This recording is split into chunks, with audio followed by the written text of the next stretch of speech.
your heart and just listen to this veneration to the Buddha, Dhamma, the Sangha together with monks. Namo tassa bhagavato arahato samma sambuddhassa. Namo tassa bhagavato arahato samma sambuddhassa. Namo tassa bhagavato arahato samma sambuddhassa. Iti piso bhagava arahang samma sambuddho Vijjacharana sampanno sugato lokavidu Anuttaro purisa dhamma sarati satta deva manussanam buddho bhagavati Swakhato bhagavata dhammo sanditthiko akaliko ehi passiko panaiko paccattam veditabbo vinyoheti Supatipanno bhagavato sāvaka sangho Jupatipanno bhagavato sāvaka sangho Nyaya patipanno bhagavato sāvaka sangho Samiji patipanno bhagavato sāvaka sangho Yadidang cattari purisa yogani attha purisa puggala esa bhagavato sāvaka sangho Ahuneyo pahuneyo dakineyo anjali karaniyo anuttarang punyaketang lokasati Vandami cetiyang sabbang sabbadhani supatititang saririka dhatu mahabodhing buddharupang sakalang sada Imina punya kamena mami bala samagamu Satang samagamu hotu yava nibbana patiya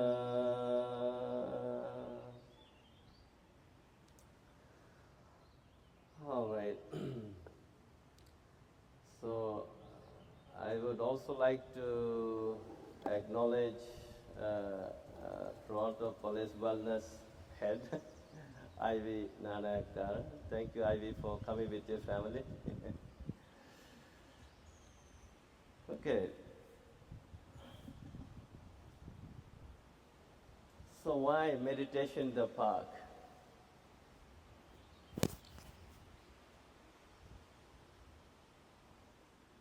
Now, even when you are here, without even talking to anyone, if you can feel the full presence of the nature, the trees, the blue sky, the sun, the heat, even the sound of the waves come from the lake, and the cool breeze coming from the lake. And if you can mindfully listen to the chirping of the birds, songs of the birds, all these are very pleasing to our mind. That's the very reason why the wise people said nature is healing. I always encourage people, especially those who are going through emotional struggles. I encourage them to be with the nature. I encourage them to sit by the lake, just listen to the sound of the waves in the lake. And once we feel the true connection with the nature, at that moment we get to experience this peace. When we look into the stories of all the enlightened beings,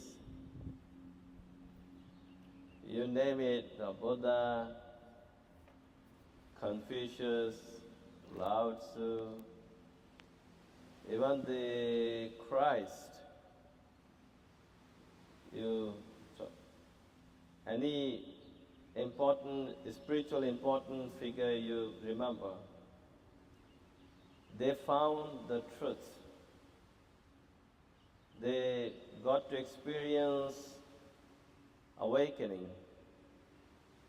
by spending time with the nature,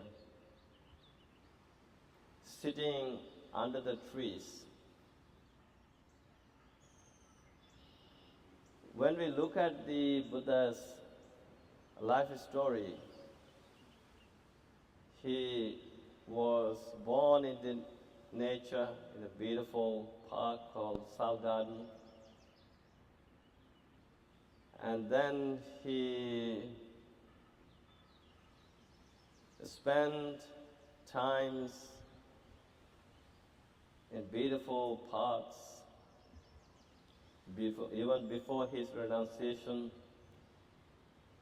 Even after renouncing the world, when he became an ascetic, a sannyasi, to discover the truth, the way to happiness, the way to truth, the way to wholesomeness, Buddha did so in the nature. He spent 6 long years practicing meditation under different teachers. Although those teachings were helpful, but it did not lead him to become what he was looking for. Eventually, he sat under the tree. That tree is known today as the Bodhi tree, the tree of enlightenment. And then he was able to become Buddha. Buddha is not a name, Buddha simply means understood or awakened, enlightened. So the Buddha awakened to the truth.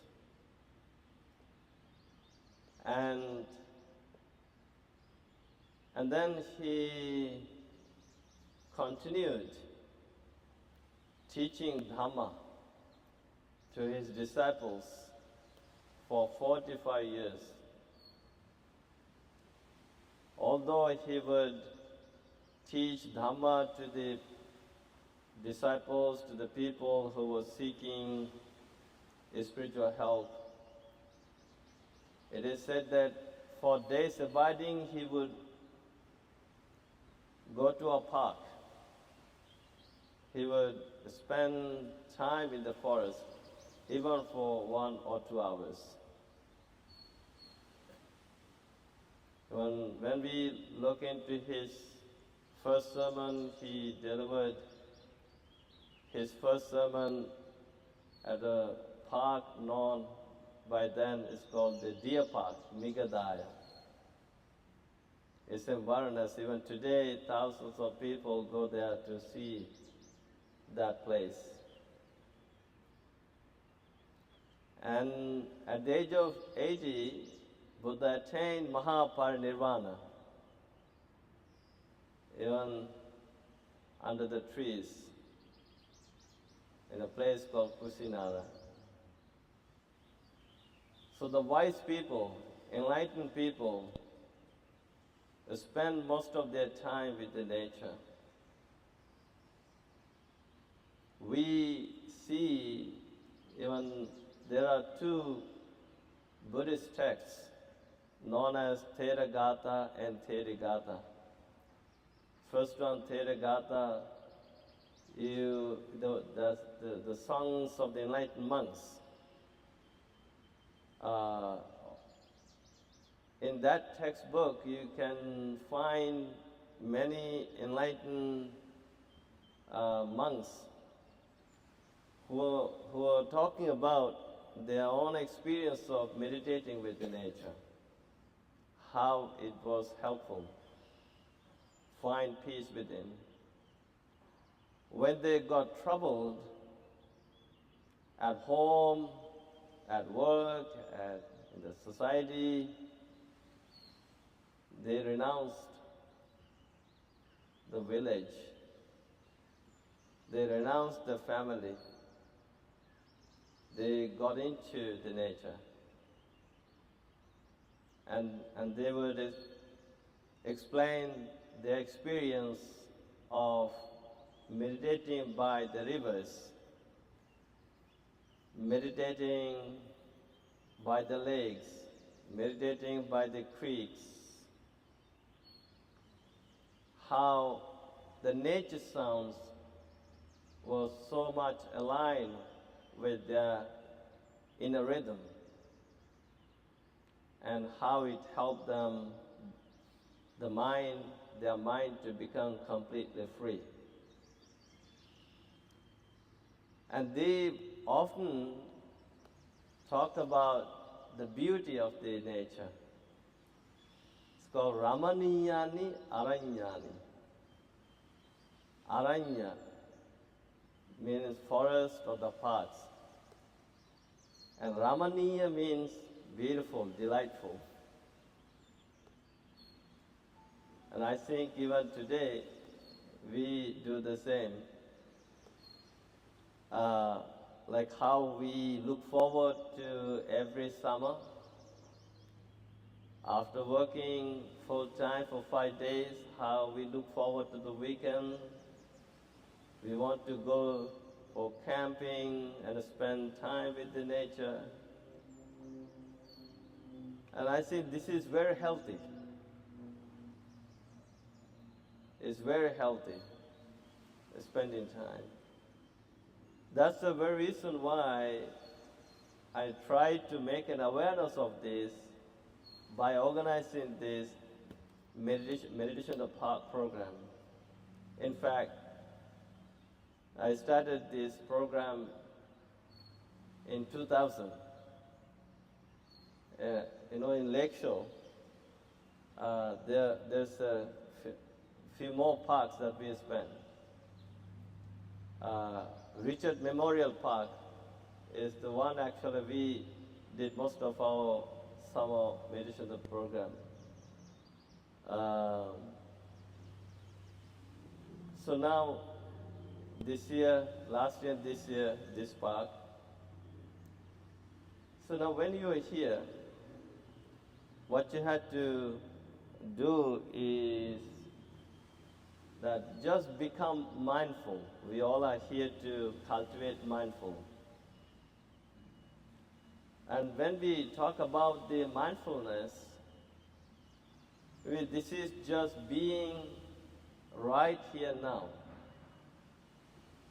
Mindfulness, the word in Pali is sati, or in Sanskrit we call it smriti. Although it has been translated into English as mindfulness, but literal meaning of sati or smriti, if you make it noun, it is called memory. And if you make it a verb, that is to remember. So, in other words, not to forget. I think most of the time we forget, we don't remember. So now,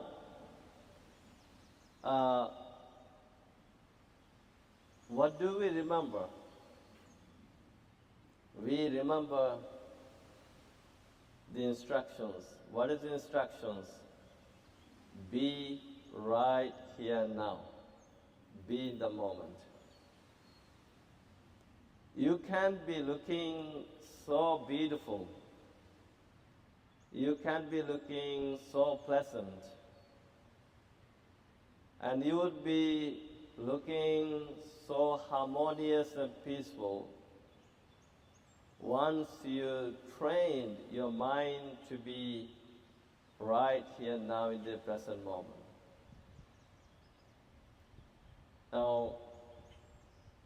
Now why is that?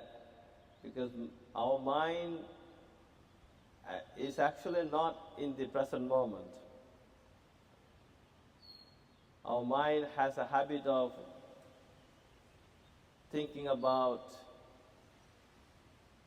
all kinds of experiences it had, maybe through the senses, through the eyes, whatever it has experienced, through the ears, whatever it has experienced, through the nose, whatever it has experienced, through the tongue, whatever it has experienced, through the body, whatever it has experienced. The mind wants to think about it.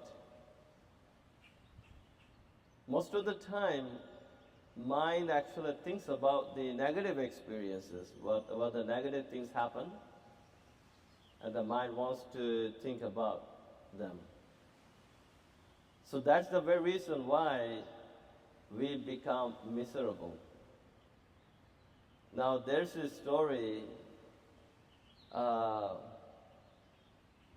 One time, a king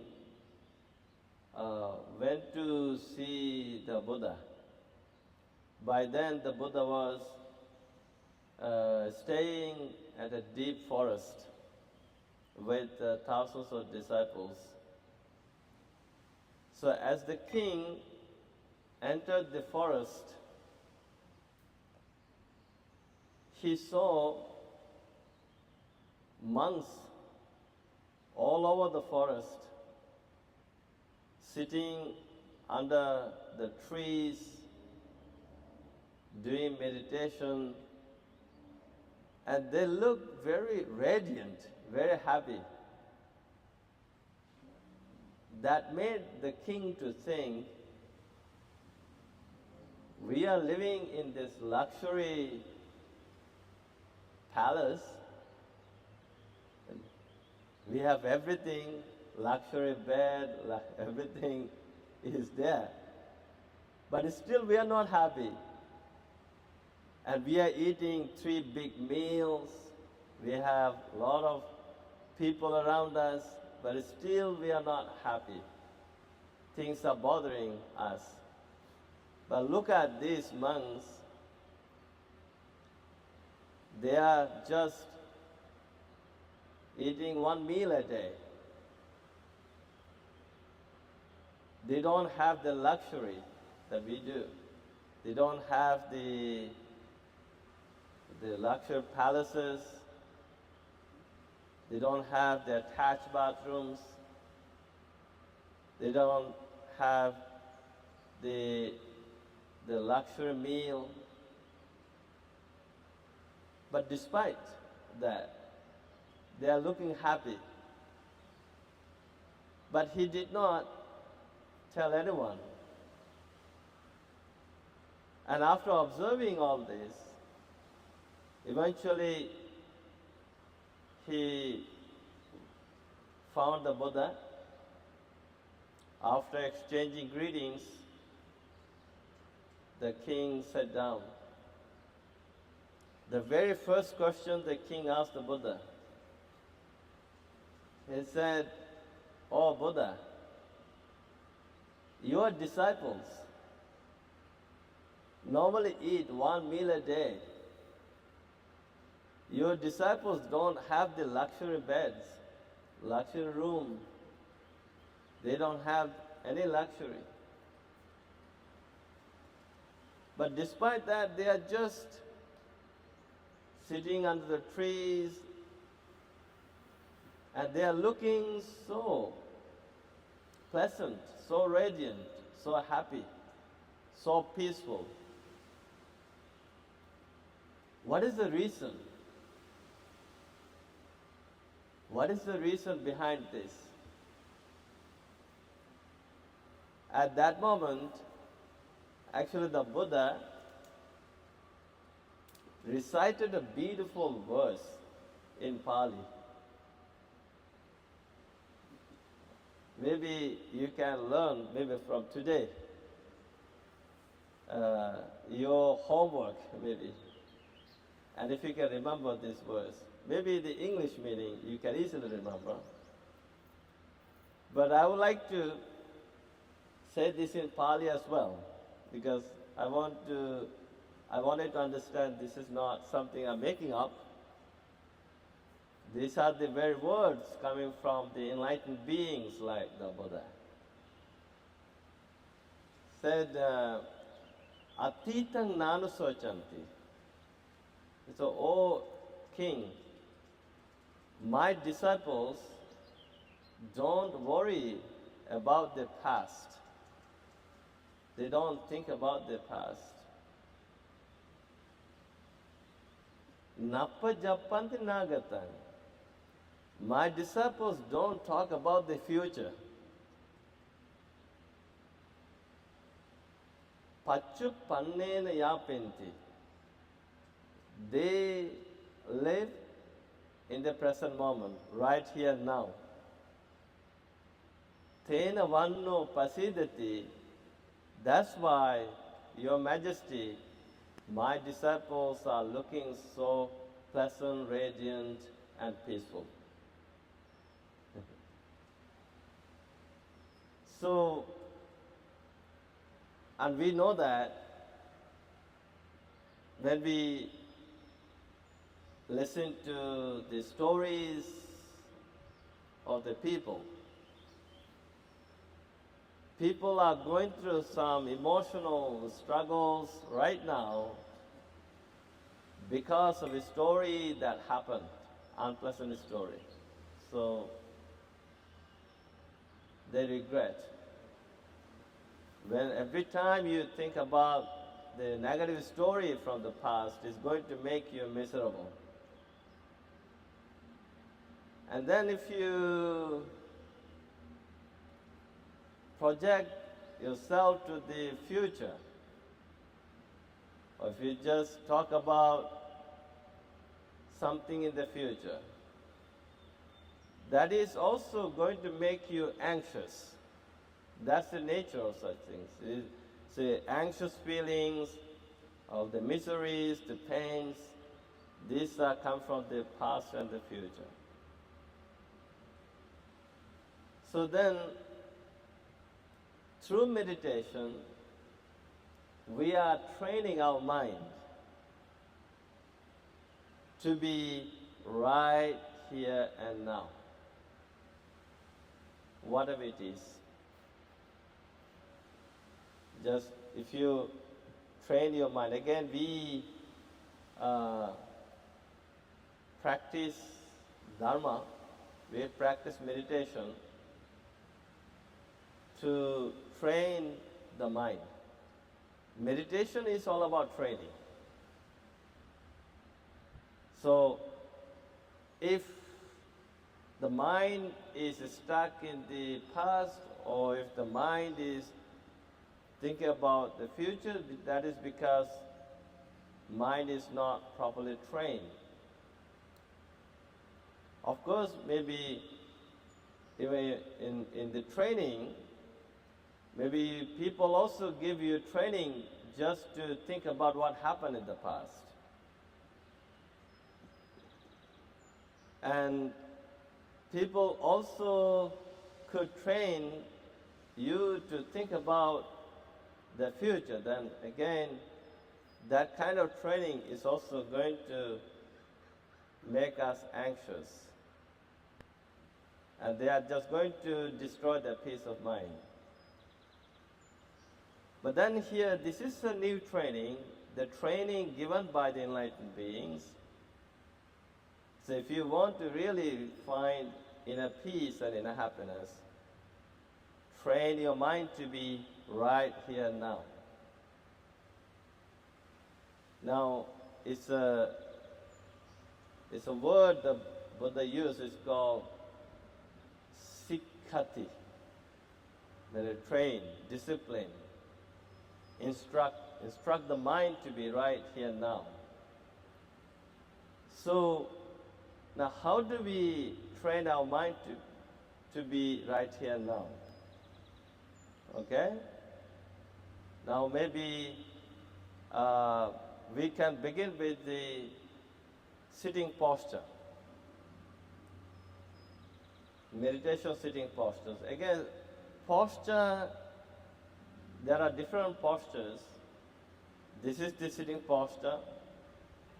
And meditation or mindfulness can be cultivated through sitting posture.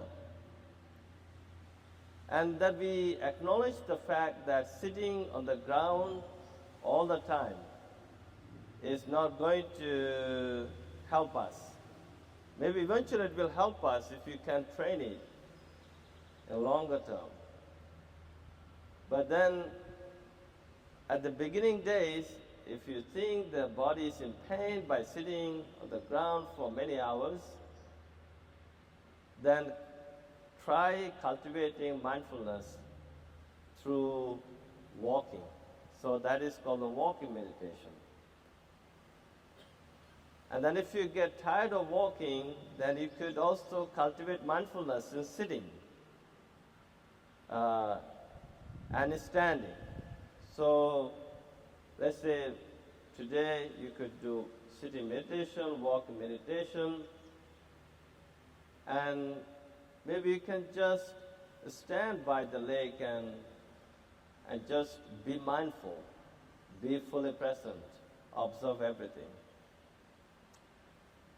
And once you get tired of standing, walking, and sitting, then the last posture, you can try cultivating mindfulness in lying down position. So which is very comfortable for everyone. So even today, you have brought your yoga mat, and feel free to assume any kind of posture. Lying down posture, sitting posture, or standing posture, or walking posture, whatever it is. Whatever is comfortable for you. Let's say we are doing the walking meditation, and then first you can just be mindful of whatever is happening in the present moment without relating the present experience to the past experience, without projecting the current experience to the future. It's a special training that we have to give. Maybe, what happens is that once whatever the experience we have right now, we either relate this experience to something that already happened in the past, or we have a habit of projecting it to the future, whatever it is. So without projecting, without relating this experience to the past, future, and see whether you can just allow this experience to be. It could be anything. It could be a thought, it could be a feeling, it could be a perception, especially three things that you have to be mindful of. These are known as Vitakka, Vedana, Sanya. Vitakka means thoughts. Thoughts or emotions, whatever they could be. And Vedana means feelings, sensations. Pleasant feeling, unpleasant feeling, neutral feeling. And then Sanya is the perceptions, whatever the perception is. So here in this special training, what we do is that just notice whatever the current experience you have, and what kind of thought manifesting along with this experience. You don't need to judge this as the bad or good or this or that. Just acknowledge the fact that, there is this thought. See whether you can notice the arising of the thought, whatever the thought is, and see whether you can sustain your full attention on the thought, how long it's lasting. And then, one thing we have to keep in mind, no thought is going to be lasting for long. They may arise, they may last for a while, then they are going to just disappear. So, and then maybe this is kind of deeper. See whether you can notice a short space between the thoughts. When your mind becomes free from thoughts, so they say there are no more thoughts. Even for a few seconds, there could be a moment your mind is free from all thoughts, all feelings, all perceptions. So, and if you can train your mind to be right here in the moment, and see whether you can just allow your mind to be with the breath. Breathing is very important. See whether you can follow the breath all the way in, all the way out. We do breathe. It could be short breath, it could be long breath. But then if you see whether you can fully sustain your attention on the complete breathing, following the breath all the way in, all the way out. And as you keep doing this, and then maybe to relax the mind and body, you could use a word. It's called relaxing the body, you breathe in, breathe out. Calm in the mind, you breathe in, breathe out. So this is a gradual training. Maybe first you can just notice the breath as it is happening, no need to control. Just allow it, the body to be as it is. Just allow the mind to be as it is in the moment, and just notice the breath as it is. And also you could notice the various patterns of the breath, like long breath, short breath, whatever it is. See how many short breaths you're taking. See how many long breaths you're taking. And as you continue doing that, the next step is noticing the entire breath body. Follow the breath all the way in, all the way out. This is what we call Sabbakaya Patisangvedi. Experiencing or noticing the entire breath body. Maybe you can, like when you breathe in, you can notice the subtle sensation of the ingoing breath. The breath is touching the tip of the nose. Maybe you can notice it. And also maybe you can notice the middle of the ingoing breath. That could be the chest. And then the end of the ingoing breath, that could be the tummy. So that your tummy begins to expand. And see whether you can notice these three spots. And then along with this, there are a lot of sensations taking place. See whether you're feeling comfortable or not. See whether it is pleasant or unpleasant. See whether it is a painful one or the comfortable breath.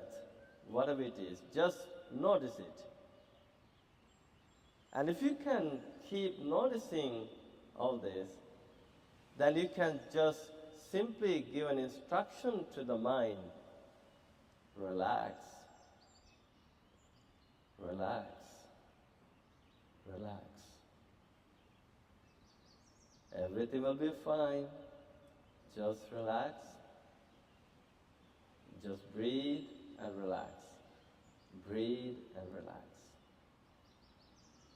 And as you keep doing this at that moment, you need to be very gentle to yourself, very kind to yourself. Make peace with yourself. And whatever is happening in a deeper level,